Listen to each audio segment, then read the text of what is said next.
Whatever happens, I got you. I never meant to put you in any danger.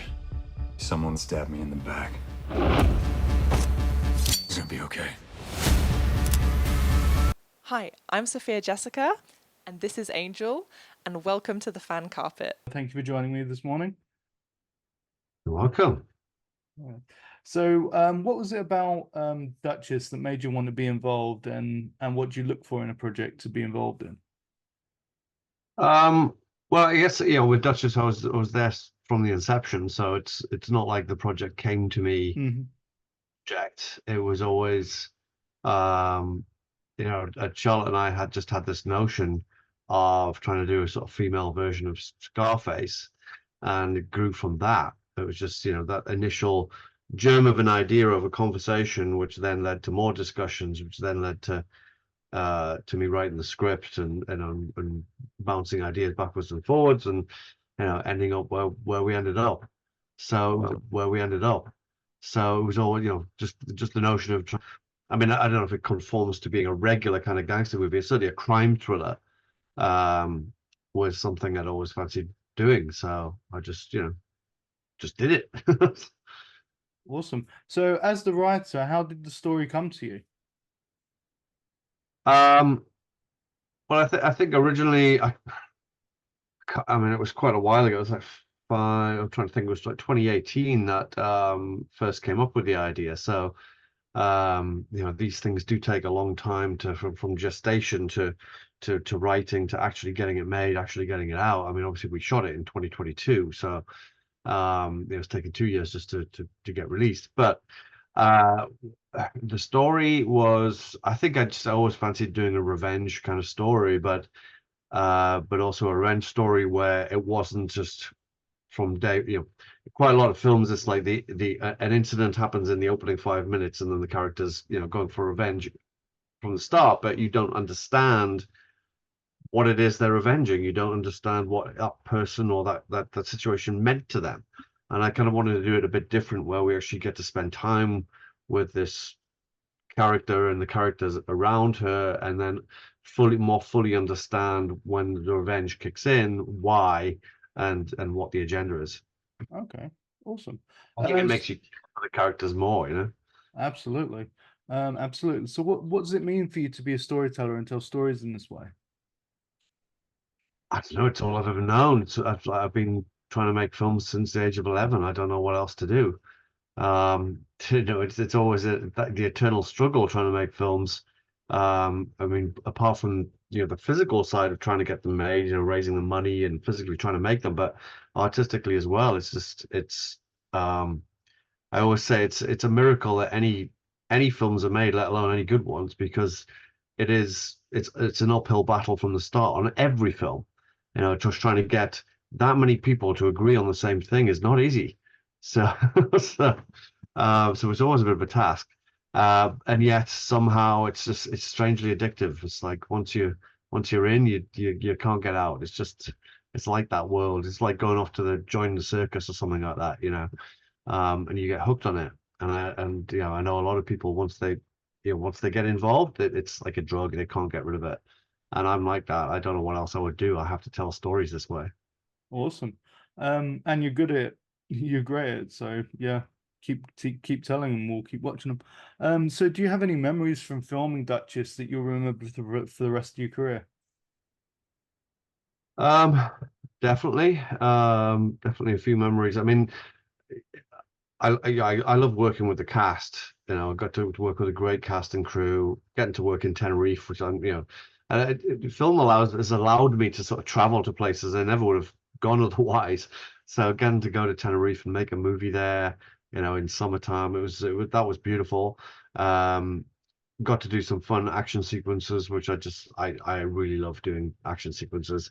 I mean, not necessarily all good memories, because I finally caught COVID right in the middle of the shoot. Like, I'd managed to avoid it for years, and then got it right in the middle of the shoot. And so I had to direct from sitting in a little tent off to the side with literally with a monitor and a radio to talk into to give directions, which didn't make it easy. But thankfully that didn't shut us down. It didn't actually delay us that much. We just got on with it. And the COVID only lasted like a couple of days, but still, it was like of all the times to get it right in the middle of a shoot. So I won't forget that in a hurry.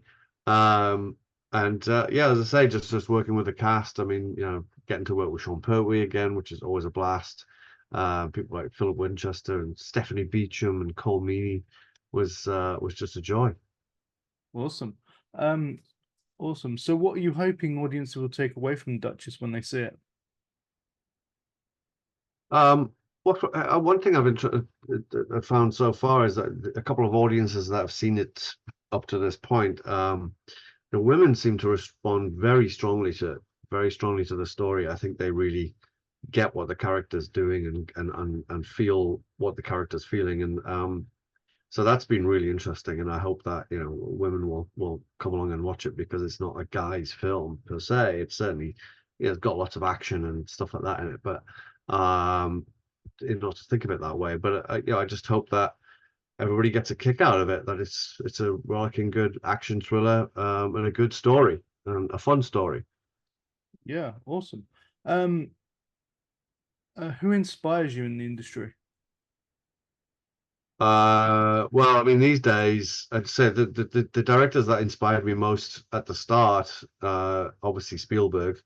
I wouldn't be a filmmaker if it wasn't for Spielberg, and John Carpenter, and people like that.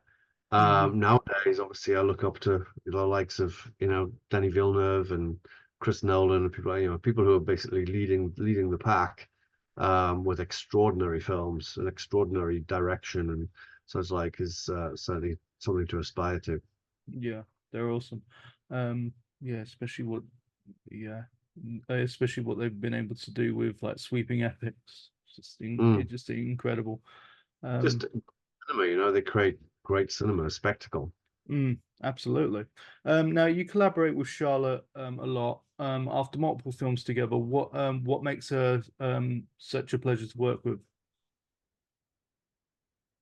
Well, it has been it's been a good collaboration so far of just the creative ideas, and she's a good sounding board for my ideas. But yeah, it's been fun. Awesome. Obviously, you mentioned it before, but Sean Pertwee is just incredible. So you must have like so many stories, because like you guys go back to like Dog Soldiers. Well, yeah, I mean, working with Sean is just a joy, and so any time I can find a way to get him in a movie and like give him a role that he's up for, it's just always fun to get Sean on set. He brings such a great energy, and he's such a gent. So it's having your mate around, and that's pretty good. And then through him you sort of meet other people on bring other actors on board, and everybody else becomes mates as well. It's like it's just a good fun atmosphere. But I love Sean a bit, and just any opportunity I get him in my movies, I will. Awesome. Yeah, and we like seeing them on screen. So with the popularity of streaming services like Netflix and Apple TV, what do you think the future of cinema is? Oh God, that's a big question. But I remain optimistic. I think the cinema experience is precious, and we've had it now. Those who love movies, we've had that drug that we don't want to give up. So we're not going to stop going to see movies. It may change a little bit. Maybe it'll be a bit more like the theatrical experience, where we might have to pay more and maybe less people go. But in order, so we'd have to up the prices to cover for that to a degree. But at the end of the day, the people who are making the movies have to make money from making the movies, or else they will stop. That's the thing. We have to be able to make a living making what we make. The streaming thing, I think that'll sort itself out, because there's this dearth of streamers suddenly came out. They're all gonna either collapse or amalgamate, and we'll narrow it down to a handful. And they've got to lower their prices a bit, because what they've done is they've been overpaying people and booking people for years and overpaying them, and it's just driven the whole cost of filmmaking up. And it's also made it very, very difficult for independent filmmakers to sort of get a foot in, because we can't afford the same kind of rates. So none of that has been healthy for the business.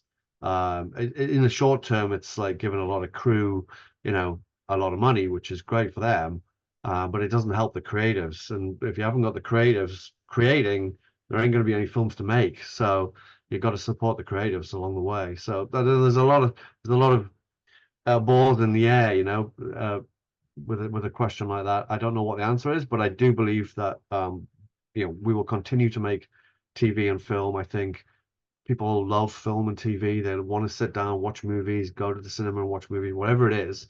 The beast needs feeding, so we got to make stuff. Absolutely. What are you working on next that you're allowed to talk about?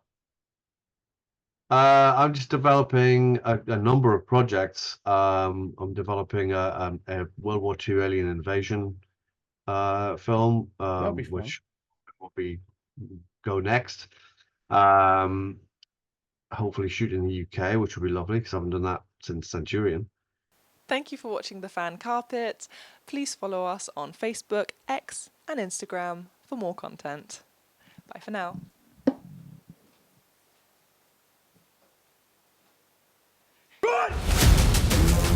Real power can never be given. It has to be taken. Nicely done, Duchess. Duchess.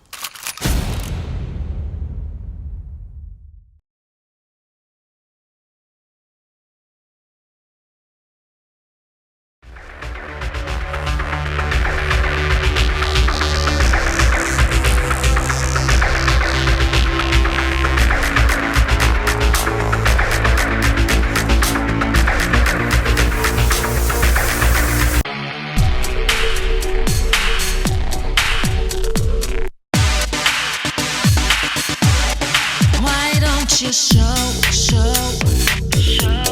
what you can do.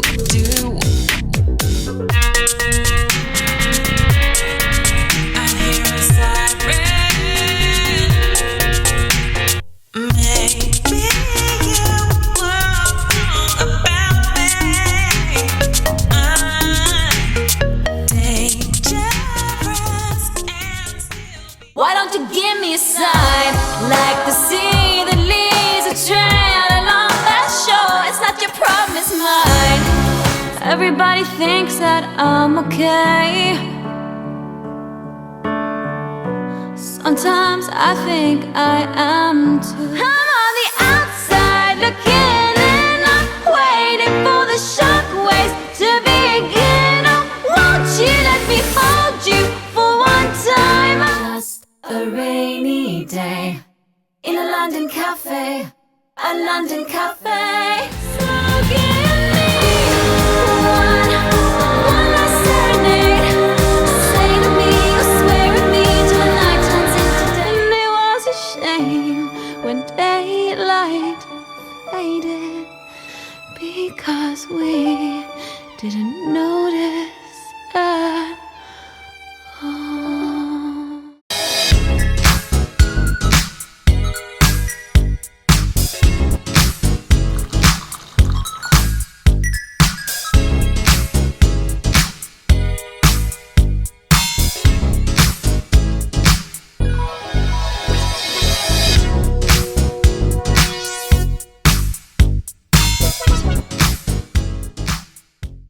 Thank you for watching The Fan Carpet. If you like this video, be sure to click that thumbs up button at the bottom of your screen.